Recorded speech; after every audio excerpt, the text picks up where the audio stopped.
Baik Bapak Ibu, puji Tuhan. Puji Tuhan. Haleluya. Selamat pagi. Haleluya. Pertama-tama saya mengucapkan banyak terima kasih buat kesempatan yang diberikan oleh orang tua kami, Kepala Sidang Gereja Pentekosta Indonesia Toraja, untuk berdiri di depan Bapak Ibu Jemaat Tuhan. Satu kepercayaan bagi saya untuk bersama-sama kita belajar kebenaran firman Tuhan pada pagi hari ini.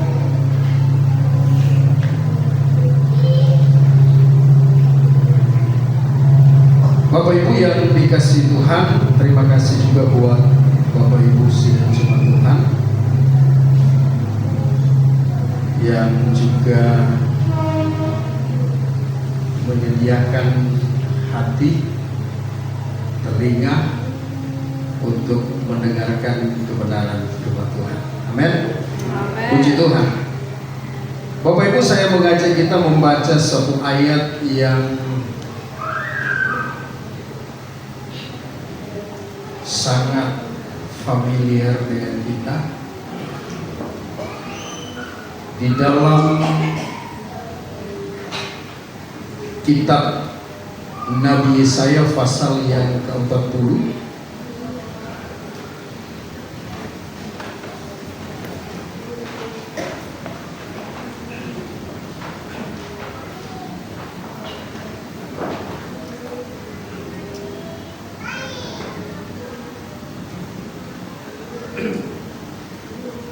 Kitab Nabi Yesaya pasal yang ke-40. Kita akan baca sama-sama ayat yang ke-31. Sekali lagi, Yesaya pasal yang ke-40 ayat yang ke-31, atau kita mulai dari ayat yang ke-30. Dua ayat terakhir dari pasal 40, ya. Ayat 30 dan ayat yang ke-31. Bagi Bapak Ibu yang sudah menemukan ayat ini, katakan amin. Mari kita baca sama-sama. Firman Allah berkata demikian, dua, ya. Orang-orang muda menjadi lepas dan lesu, dan terluka-terluka jatuh tersandung. Tetapi orang-orang yang menanti-nantikan Tuhan mendapat kekuatan baru. Mereka seperti orang yang naik terbang dengan kekuatan sayapnya. Mereka berlari dan tidak menjadi lesu. Mereka berjalan dan tidak menjadi lelah. Amin. Puji Tuhan. Berapa banyak di antara kita yang mau diberkati firman Tuhan? Amin. Bapak Ibu yang dikasihi Tuhan, konteks daripada Yesaya pasal yang ke-40 ayat yang pertama sampai dengan ayat yang ke-31 ini ditulis bagi umat Tuhan atau suku Yehuda yang pada waktu itu mereka berada di tanah Babel, ya. Karena kita tahu mereka dibuang 40 tahun, dan di sana mereka mengalami kelelahan, ya, baik lelah secara fisik, lelah secara batin, dan juga lelah secara rohani. Dan kelelahan yang mereka alami adalah kelelahan yang cukup panjang. 40 tahun. Hal itu membuat mereka menjadi tidak memiliki konsentrasi dalam hal spiritual mereka kepada Tuhan. Atau dengan kata lain, mereka tidak memiliki fokus ya kepada Tuhan untuk membangun hubungan dengan Tuhan. Tetapi Bapak Ibu yang dikasihi Tuhan Yesus Kristus, dalam situasi yang demikian, datanglah firman Allah melalui Yesaya kepada orang-orang Israel yang terdiri dari dua suku, yaitu Yehuda dan Benyamin. Dan firman Allah itu datang kepada mereka pada ayat yang ke-30. Di sana orang-orang muda menjadi lelah dan lesu, dan teruna-teruna jatuh tersandung. Yesaya ingin menggambarkan kepada orang Israel bahwa mereka tidak dapat mengandalkan kekuatan mereka, kemampuan mereka dalam pertahanan kepada generasi muda pada waktu itu. Kenapa? Karena mereka juga generasi muda ada juga di dalam situasi di mana mereka juga mengalami kelelahan, baik secara fisik, baik secara batinia, bahkan secara rohani. Tetapi Yesaya ingin mengungkapkan satu hal yang akan memberikan support dalam kehidupan mereka, kemampuan dalam kehidupan mereka, daya untuk mereka bertahan dalam kehidupan mereka dengan cara menanti-nantikan Tuhan. Amin. Itulah sebabnya di dalam ayat yang ke-31, tetapi orang-orang yang menanti-nantikan Tuhan mendapat kekuatan baru. Saya ulangi, tetapi orang yang menanti-nantikan Tuhan mendapat kekuatan baru. Amin. Bapak Ibu yang dikasihi Tuhan, ayat ini juga memiliki makna, bukan berarti kita kehilangan kekuatan. Ketika kita menghadapi satu persoalan, satu tekanan, atau sebuah kelelahan dalam perjalanan hidup kita, baik secara jasmani ataupun secara rohani, bukan berarti kita kehilangan kekuatan kita, tetapi Tuhan sumber kekuatan itu datang dan memberikan kekuatannya dalam kehidupan kita. Amin. Sehingga kita punya kemampuan, kita punya kekuatan melewati setiap persoalan, setiap masalah, setiap tantangan, isu-isu yang terjadi di tengah-tengah dunia, ya.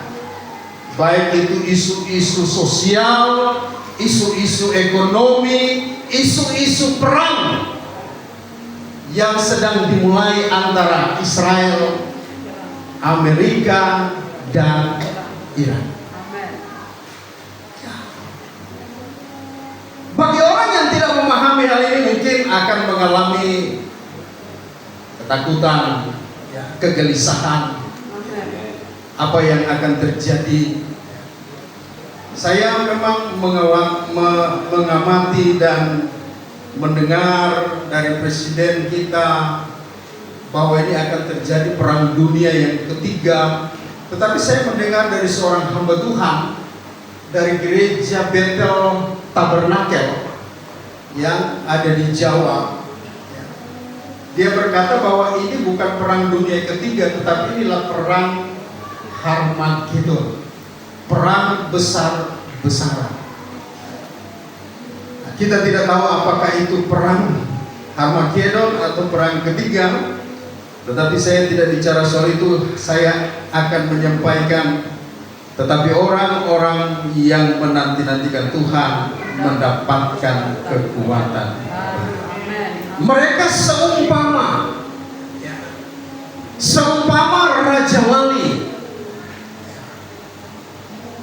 yang terbang tinggi, ya, walaupun dalam tekanan, dalam menghadapi badai kehidupan, ya. Jadi Bapak Ibu yang dikasihi Tuhan Yesus Kristus,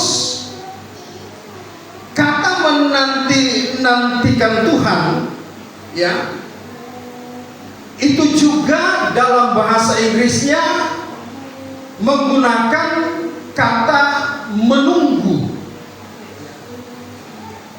Menunggu Tuhan dengan keyakinan, menunggu Tuhan dengan semua kepercayaan. Amin. Amin.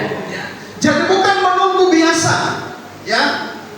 Mau jadi puji Tuhan, gak mau jadi ya sudahlah. Bukan itu. Tetapi menunggu Tuhan, menanti Tuhan dengan keyakinan, walaupun kita menghadapi situasi keadaan apapun, tantangan apapun, apa yang kita nantikan pasti terjadi. Haleluya. Amin. Pasti digenapi dalam hidup kita. Amin. Amin. Dan pasti Tuhan yang akan menyelesaikan dalam hidup kita. Amin. Itulah sebabnya Bapak Ibu yang dikasihi Tuhan Yesus Kristus, kata ini juga memiliki makna, ya.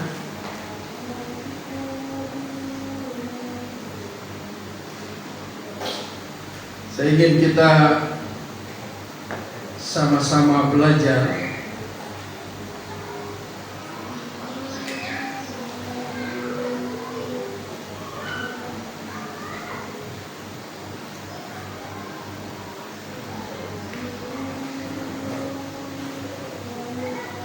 menunggu dan mengharapkan Tuhan, ya. Seperti yang juga tertulis di dalam kitab Mazmur pasal 27 ayat yang ke-14.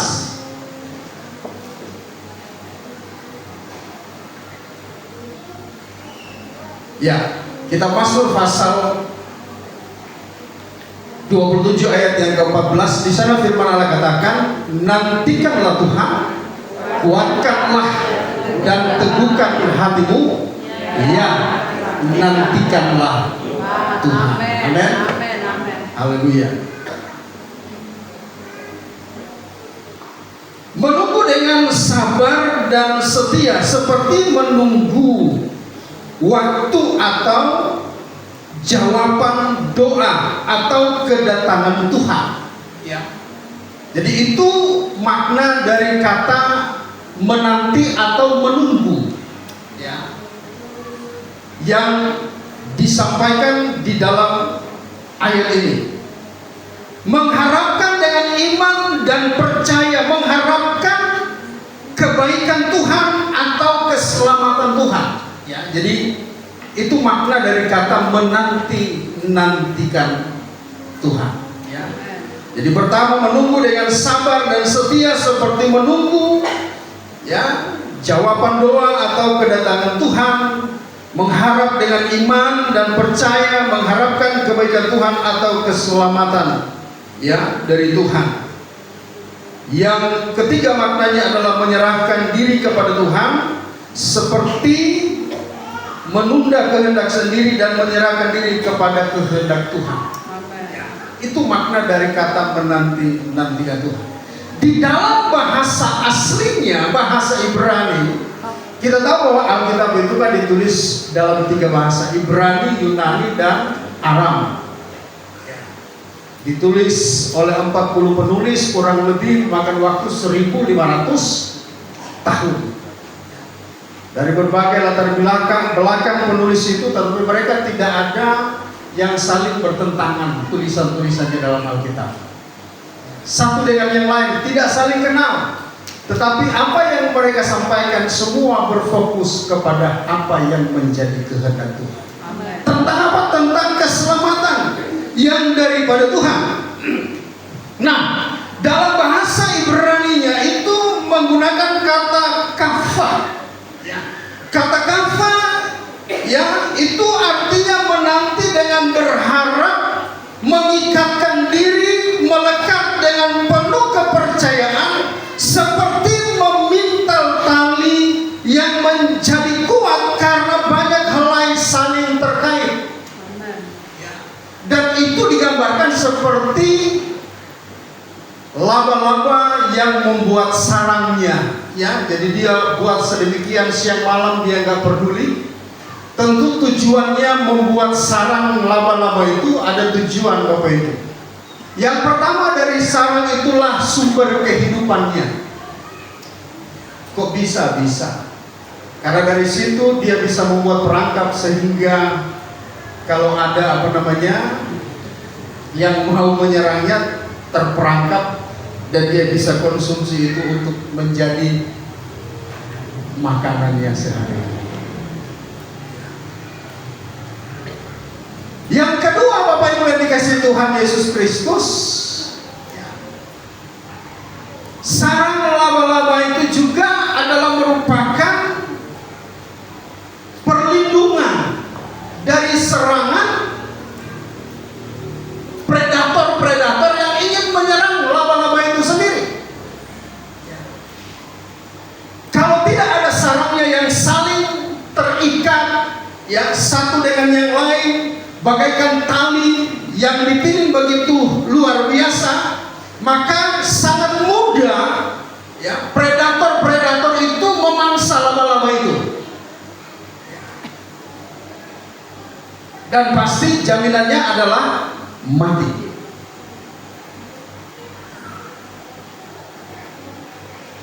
Jadi itu gambarannya, ya. Jadi orang yang menanti-nantikan Tuhan, ya, itu bagaikan, ya, seekor laba-laba yang memintal benangnya saling kait satu dengan yang lain untuk menjaga kehidupannya dari predator-predator, ya, dari musuh-musuhnya, juga untuk menjadikan sebagai sarana untuk mendapatkan makanannya. Saya percaya demikianlah orang-orang percaya, anak-anak Tuhan yang menanti-nantikan Tuhan. Kenapa dia menanti-nantikan Tuhan? Karena hidupnya berasal dari Tuhan. Amen. Hidupnya bukan hanya berasal dari Tuhan, tetapi hidupnya bergantung kepada Tuhan. Amen. Amin.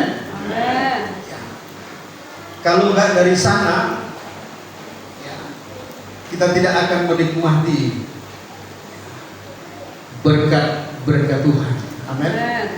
Kalau enggak dari Tuhan, kita tidak akan menikmati kekuatan. Amen. Amin. Amen. Jadi itu Bapak Ibu yang dikasihi Tuhan Yesus Kristus. Jangan, dengan kata lain, orang yang menanti-nantikan Tuhan, ya, bukan sikapnya pasif. Saya katakan tadi, ya sudahlah, kalau mau jadi, jadilah. Kalau enggak jadi, sudahlah. Tetapi orang yang menanti-nantikan Tuhan, saya ulangi, tidak bersikap pasif. Tetapi orang yang menanti-nantikan Tuhan itu bersikap aktif. Saya katakan tadi, percaya dengan iman, setia, tanpa ada keraguan dalam kehidupannya. Dia percaya bahwa apa yang difirmankan Tuhan, apa yang dijanjikan Tuhan, semua pasti akan terjadi. Hal yang sama juga disampaikan oleh Nabi Yeremia dalam pasal 17. Dia katakan bahwa orang-orang yang menantikan Tuhan, atau orang-orang dalam konteks yang lain, orang-orang yang andalkan Tuhan, mereka akan berhasil. Amen. Amin. Amen. Karena itu Bapak Ibu yang dikasihi Tuhan Yesus Kristus, sekali lagi biarlah kita sebagai orang yang percaya kepada Tuhan, dari hari ke hari, dari waktu ke waktu, dalam kita menghadapi apapun dalam kehidupan kita, apakah itu kekurangan, apakah itu penderitaan, apakah itu sakit penyakit, apakah itu masalah-masalah pribadi, masalah-masalah keluarga, masalah-masalah dalam pekerjaan, masalah-masalah dalam bisnis, masalah-masalah dalam pendidikan, masalah-masalah apapun dalam kehidupan kita, Alkitab menulis, firman Allah mengajarkan, dalam menghadapi segala sesuatu itu, mungkin kita mengalami kelelahan, tidak ada lagi damai sejahtera, tidak ada lagi sukacita, tidak ada lagi damai dalam kehidupan kita. Tetapi Alkitab memberikan jawaban dan solusi dalam kehidupan kita. Ketika kita dalam kelelahan, yang mungkin kelelahan yang sudah tidak mampu lagi kita lewati dalam kehidupan kita, datanglah kepada Yesus, amin, dan nantikanlah Dia, amin, Amin. datanglah kepada Yesus. Matius pasal 11 ayat 28. Firman Allah katakan, bagaimana Bapak Ibu dikasihi Tuhan? Marilah kepadaku semua yang letih lesu dan berbeban berat. Boleh angkat tangan yang punya beban berat. Bukan badan berat ya, beban berat. Banyak. Jangankan jemaat, saya mau kasih tahu ya, pendeta-pendeta juga punya beban berat. Beban beratnya kalau jemaatnya nggak mau setia, nggak mau dengar-dengaran kepada firman. Beban berat, beban moral lagi, beban mental lagi.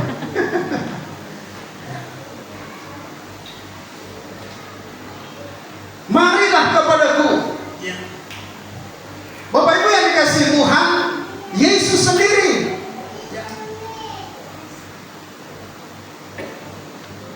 dalam kondisi, dalam situasi yang mungkin dia melihat dalam perjalanan dari kota ke kota, dari desa ke desa, melihat bagaimana orang-orang yang mengikuti Yesus, mereka juga mungkin mengalami keletihan, keletihan jasmani, keletihan rohani, keletihan spiritual, keagamaan, kepercayaan mereka kepada Tuhan. Ada yang mungkin percaya, ada yang mungkin tidak percaya, ada yang alami mujizat, ada yang tidak alami mujizat. Bapak Ibu, saya mau katakan, kebaikan Tuhan itu bukan karena kita mengalami mujizat yang besar. Lalu kalau tidak alami mujizat, itu bukan kebaikan Tuhan. Semua yang kita alami dalam kehidupan kita, itu adalah kebaikan Tuhan. Amin. Amin. Amin. Amin. Marilah kepadaku semua yang letih lesu. Mungkin bisnis-bisnis saudara, toko-toko saudara, kebun-kebun sawit saudara, kebun-kebun karet saudara, ya.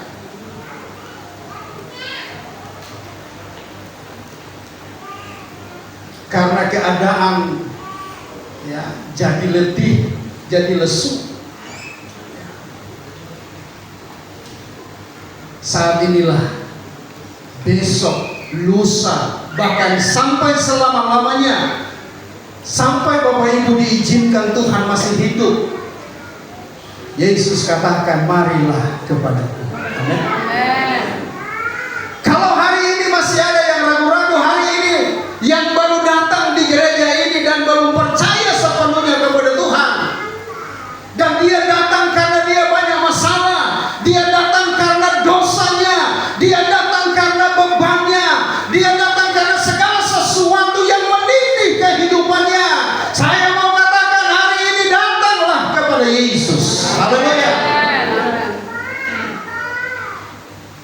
Karena semua yang letih, lesu, berbeban berat, Yesus bilang, aku beri kelegaan. Amin. Amin. Amin.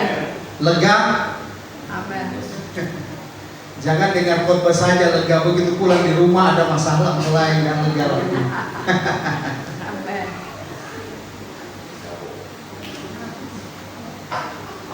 Ayat 29 boleh?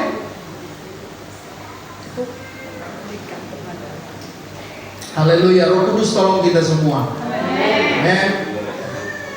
Pikul aku yang kupasang dan belajarlah padaku, karena aku lemah lembut dan rendah hati, Amin. dan jiwamu akan mendapat ketenangan. Amin. Amin. Jadi Yesus itu adalah contoh dari keteladanan. Amin. Dia kasih beban, ya, tetapi beban itu tidak terasa berat. Kok bisa Amang pendeta, kok bisa Om? Ya kan, sambil kita pikul beban, sambil kita menunggu, menantikan Tuhan. Amin. Tapi kalau sambil kita menggerutu, ya jadi berat memang. Amin. Ya. Tiap hari bukan ringan, jadi berat, bahkan tinggi sampai kita roboh, sampai kita jatuh. Amin. Tetapi kalau kita percaya, Amin. kita akan mendapatkan kekuatan. Amin. Amin. Amin. Belajarlah padaku, karena aku lemah lembut dan rendah hati. Amin. Saya ini bingung. Ya mungkin Bapak Ibu pikir ini Om ini khotbahnya kok lari-lari. Ya saya nggak tahu juga. Kok sampai kepada ini Bapak Ibu? Karena aku lemah lembut dan Rendah hati. rendah hati. Amin. Dan memang Bapak Ibu yang dikasih Tuhan, kalau kita melihat Rasul Paulus di dalam pasal 17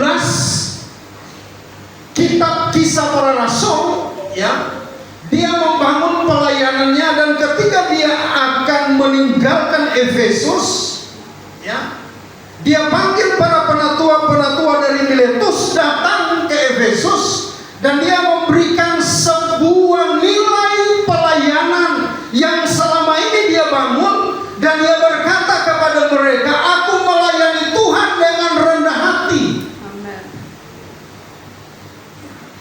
Aku melayani Tuhan bukan hanya dengan rendah hati, tetapi dengan mencucurkan air mata. Amin. Amin. Amin. Banyak hal. Dan kalau Bapak Ibu baca sampai dengan pasal 17 ayat 17, pasal 20 ayat 17 sampai ayat 31,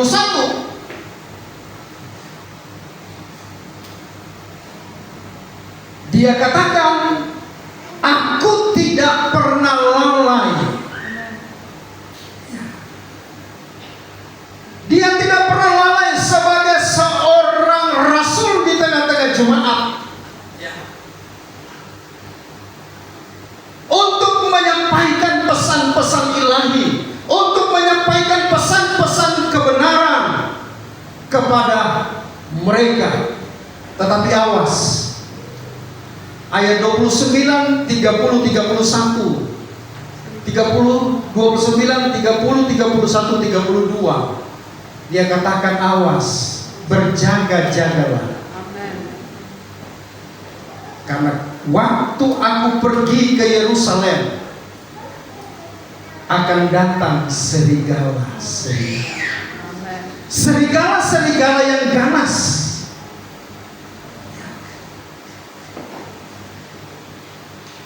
Serigala-serigala yang berbulu.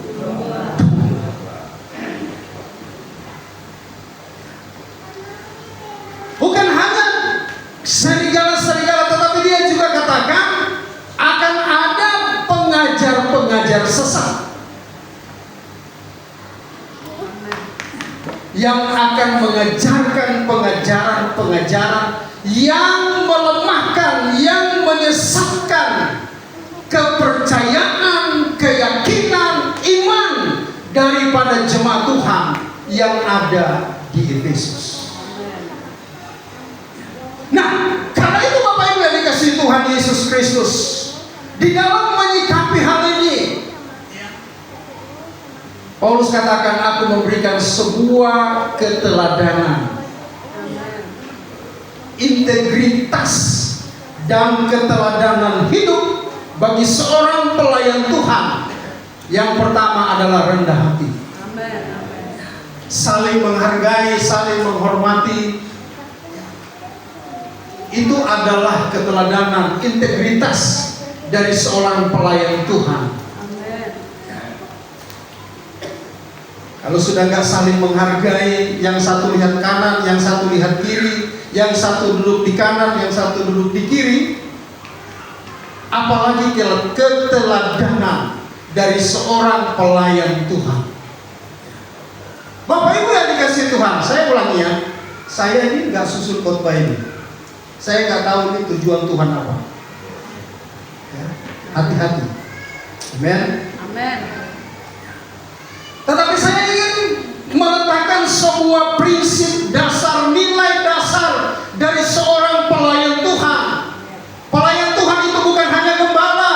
Pelayan Tuhan juga adalah ibu gembala. Pelayan Tuhan adalah orang-orang yang terlibat dalam gereja. Maka dia harus rendah hati. Haleluya. Amen. Dan hati-hati, ada serigala-serigala. Serigala-serigala berbulu domba yang akan menghancurkan pelayanan itu ketika kita tidak memiliki apa yang dikatakan Yesus. Belajarlah kepadaku, aku lemah lembut dan rendah. Amen. Amen. Amen. Amen. Bapak Ibu yang dikasihi Tuhan Yesus Kristus, kenapa hal ini? Dan inilah yang dikatakan oleh Rasul Paulus kepada tua-tua yang ada di Efesus. Dia akan pergi ke Yerusalem. Dia tidak tahu apa yang akan terjadi di Yerusalem. Tetapi dalam konteks pasal 20 ayat 17 sampai dengan ayat 31 dia katakan, akan begitu banyak penderitaan, akan begitu banyak pencobaan, akan begitu banyak kesulitan yang dia hadapi pada waktu itu di Yerusalem. Tetapi ada juga pesannya, jagalah kawanan domba Amen. yang sudah digembalakan oleh Paulus kurang lebih 3 tahun. Dia berada di Efesus, dia mengajar mereka, dan firman Allah katakan dia tidak pernah lalai sedikit pun. Apa yang menjadi pesan Tuhan itulah yang disampaikan. Amen. Berbicara soal pelayanan, berbicara soal karakter. Amen. Amen. Karena itu Bapak Ibu yang dikasihi Tuhan, siapapun ya, penatua-penatua, tua-tua sidang, ya, diaken-diaken dalam pelayanan, mari kita bekerja dengan rendah hati. Amin. Amen. Kerja dalam pelayanan itu tim. Jadi kalau gagal, bukan gagal satu, gagal semua. Tim kok. Berhasil satu, berhasil semua. Itu namanya tim dalam pelayanan. Kalau satu dipuji, maka semua mendapatkan pujian. Amin. Itu namanya tim dalam pelayanan. Karena itu Bapak Ibu yang dikasihi Tuhan Yesus Kristus, ya, saya kembali lagi kepada kebenaran firman Tuhan, ya. Orang yang menanti-nantikan Tuhan akan mendapatkan kekuatan. Amen. Amin. Amen. Saya ulangi dalam bahasa aslinya kafa, ya, menanti dengan berharap, mengikatkan diri, ya, melekat dengan penuh kepercayaan, ya, kepada Tuhan, maksudnya seperti memintal tali yang menjadi kuat karena banyak helai yang saling terikat. Jadi menanti Tuhan itu bukan pasif tetapi aktif. Amen. Itu orang yang menanti Tuhan, ya, Jadi menaruh kepercayaan penuh, melekat, bergantung dan mencari Tuhan. Itu adalah tanda orang yang nantikan Tuhan. Amin. Amin. Apakah kita masih sabar? Apakah kita masih setia? Apakah kita masih sungguh-sungguh ya menantikan Tuhan ketika kita berada dalam satu situasi yang mungkin menurut kita sudah tidak ada jalan keluar lagi, tidak ada solusi lagi dalam kehidupan kita? Atau kita pasrah saja, menyerah sajalah, terserahlah Tuhan. Tetapi mari kita belajar menunggu Tuhan dengan penuh kepercayaan. Haleluya. Amin. Amin. Amin. Puji Tuhan. Ya. Orang yang menanti Tuhan tidak akan hancur oleh badai kehidupan. Katakan amin. Haleluya. Sekali lagi, orang yang menanti Tuhan tidak akan hancur oleh badai kehidupan. Amin. Tetapi melihat badai kehidupan itu dari perspektif Tuhan. Amin. Amin. Amin.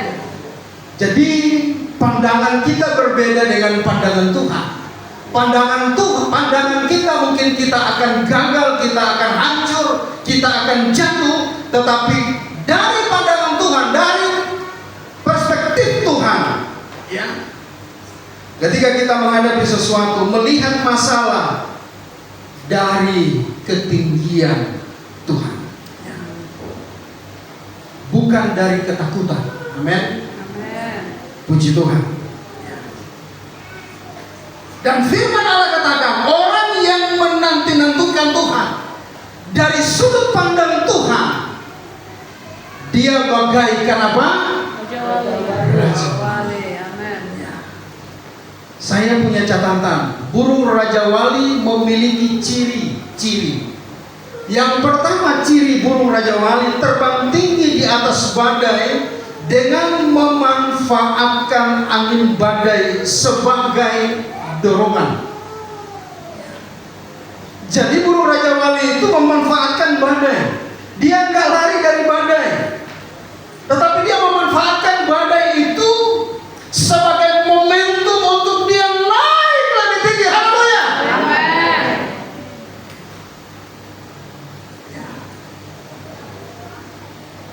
Itulah burung Raja Wali. Saudara tahu, saya pernah baca apa yang suka ganggu burung Raja Wali? Burung gagak. Burung gagak hitam apa merah? Hitam. Di kampung saya kalau burung gagak sudah bersuara itu pasti ada yang mati katanya. Itu kepercayaannya. Buktinya waktu saya di kampung ada burung gagak ribu-ribu lagi bersuara, saya nggak mati sampai hari ini. Itu kepercayaan. Saya nggak tahu kalau di daerah lain. Tapi kalau di kampung kami begitu ada burung gagak sudah mulai dengar. Kalau gemi itu kan ada lonceng. Kalau loncengnya sudah bunyi, nah ada yang sudah inna lillahi wa inna ilaihi raji'un. Itu burung gagak itu Bapak Ibu, dia ganggu Raja Wali. Tetapi apakah Raja Wali itu terganggu dengan gangguan burung gagak? Tidak. Tenang saja, dia naik terus. Lama-lama burung gagak itu yang jatuh karena dia nggak punya lagi kemampuan, mungkin nafasnya habis. Begitu juga dengan orang percaya. Kalau bisnismu diganggu, kalau usahamu diganggu, mungkin pakai santet, pakai ilmu apapun, jangan takut. Amen. Teruslah menantikan Tuhan. Amin. Kemenangan ada di pihak kita sebagai orang yang menantikan Tuhan. Amin. Jadi sekali lagi, Bapak Ibu yang dikasihi Tuhan, justru orang yang buat jahat itu jatuh sendiri. Ya. Tetapi saya ulangi, ciri dari burung Raja Wali terbang tinggi di atas badai dengan memanfaatkan angin badai sebagai dorongan. Ya, jadi dia nggak apa namanya itu karena badai terus dia lari dari badai itu, dia hadapi. Dan itulah sebagai saya katakan tadi, sebagai momentum atau saya katakan sebagai peluang untuk dia terbang lebih tinggi. Amin. Jadi yang kedua, tidak panik ketika ada angin kencang. Ya, ini saudara. Ya, ciri dari Raja Wali itu yang kedua, tidak panik ketika ada badai atau angin kencang. Tetapi itu dijadikan, ya, justru menggunakan badai untuk naik lebih tinggi. Itu yang saya katakan tadi, menggunakan setiap badai kehidupan sebagai peluang untuk naik level. Amin. Tepuk tangan untuk Tuhan Yesus Kristus. Jadi kalau hari ini atau besok nanti ada gagak, ya, gagak itu justru yang kasih makan siapa? Elia. Jadi kalau dia ganggu jangan usah takut. Jangan lari ke dukun, jangan. Amin. Lari sama Tuhan. Amin. Nggak percaya boleh coba. Kalau lari ke dukun tambah susah Bapak Ibu. Ya, amin. Bukan tambah susah, usahanya tambah habis.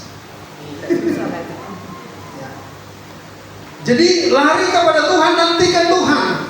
Karena saya katakan tadi, pasti dia akan campur tangan dan dia akan menolong. Haleluya. Amin. Puji Tuhan. Nah, Bapak Ibu yang dikasihi Tuhan Yesus Kristus, tetapi orang yang menanti-nantikan Tuhan mendapat kekuatan baru.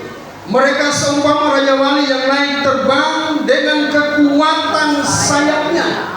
Jadi badai itu menjadi peluang untuk dia naik level. Amin. Dan dari sinilah kita dapat menemukan 3 level kekuatan. Level kekuatan yang pertama adalah kekuatan supranatural. Kekuatan supranatural adalah kekuatan Allah yang bekerja dalam kita. Katakan dalam kita. Oleh siapa? Oleh Roh Kudus. Haleluya. Saya di tahun 2026 ini sedang menekankan jemaat, ya, bertumbuh berbuah dalam terang firman dan kuasa Roh Kudus. Amin. Saya katakan, saya ajarkan kepada mereka, tidak ada satupun yang tidak mau dengan firman, dan tidak ada satupun yang tidak berusaha untuk dipenuhkan dengan Roh Kudus. Amin. Berapa banyak yang sudah penuh Roh Kudus? Amin. Masih ragu? Perlu Bapak Ibu dikasih Tuhan. Kita harus punya kekuatan. Sekali lagi, level 3 level kekuatan yang pertama adalah kekuatan supranatural, kekuatan Allah yang bekerja melalui Roh Kudus di dalam kita. Dan itulah yang dikatakan oleh Lukas dalam Kisah Rasul pasal yang pertama ayat yang ke-8. Kamu akan terima apa? Kuasa kalau Roh Kudus turun. Jadi Roh Kudus turun dulu. Jadi kalau belum Roh Kudus turun sudah coba-coba kuasa, nanti jadi anak-anak sekewa. Yesus aku kenal, lu siapa? Mau usir setan. Saya pernah Bapak Ibu usir setan. Ada orang tetangga, orang asli, orang Ogan, anaknya itu memang agak sedikit-sedikit, ya. Ya, jam 7 lewat 5 lah kira-kira begitu. Lalu dia berontak. Lalu saya datang, sebagai hamba Tuhan kan, dalam nama Yesus, dalam nama Yesus. Saya buka mata karena saya takut kalau saya ditinju kalau tidak tahu. Dalam nama Yesus, dalam nama Yesus. Datang bapaknya ke saya, Om, jangan diusir, itu peliharaan saya. Hah?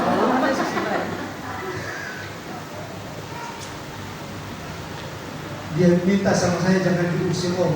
jangan suruh pergi. Memang itu saya pelihara. Ada yang pelihara begitu, boleh angkat tangan? Ya, puji Tuhan. Sudah mau akhir, saudara ya. Jadi itu level pertama.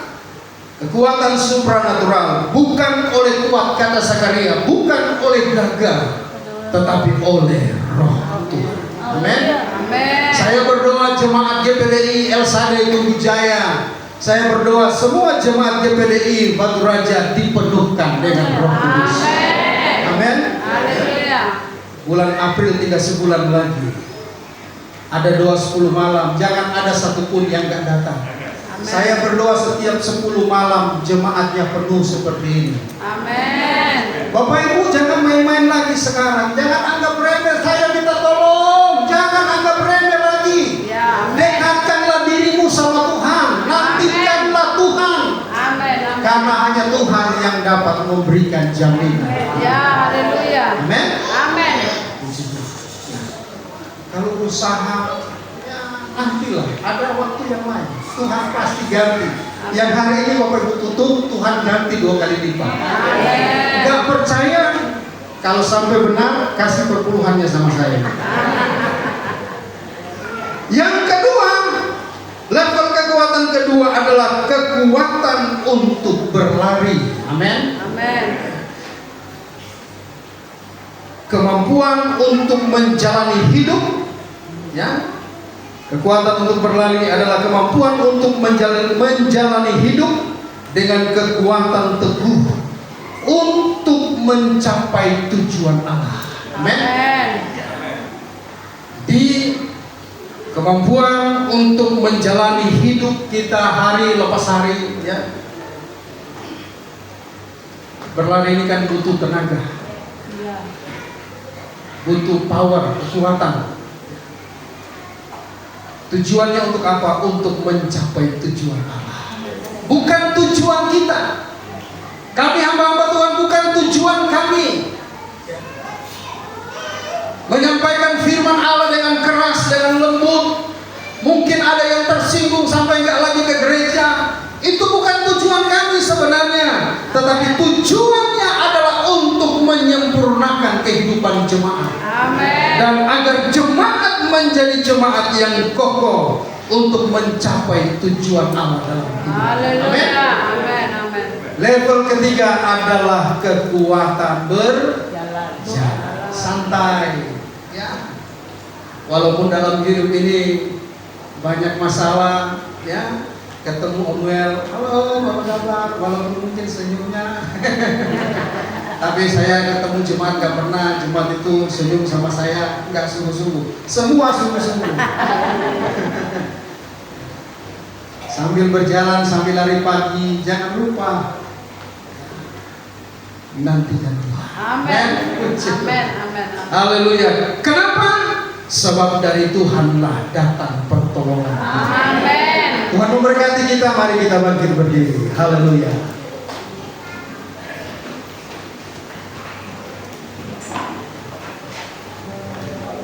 Penolongku